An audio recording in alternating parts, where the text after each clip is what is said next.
Hi friends, welcome to my channel. ఈ టమాటా పచ్చడి కోసం అన్ని పెట్టుకున్నాను. ఇవన్నీ చూసుకోండి.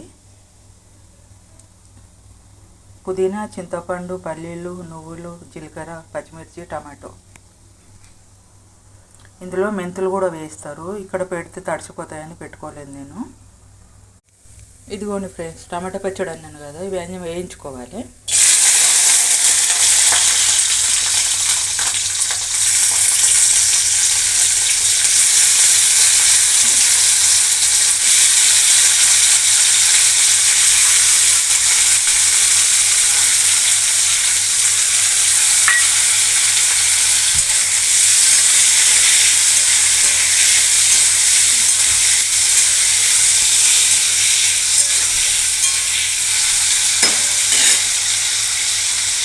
ఇందులోనే కొంచెం ఉప్పు వేసుకోవాలి. చిటికెడు అంటే చిటికెడు పసుపు, ఎక్కువ వేసుకోవద్దు. ఎక్కువ వేస్తే కూరలాగా అయిపోతుంది అది. ఇదిగోండి ఫ్రెండ్స్, టమాటా పచ్చడి రెడీ అయిపోయింది.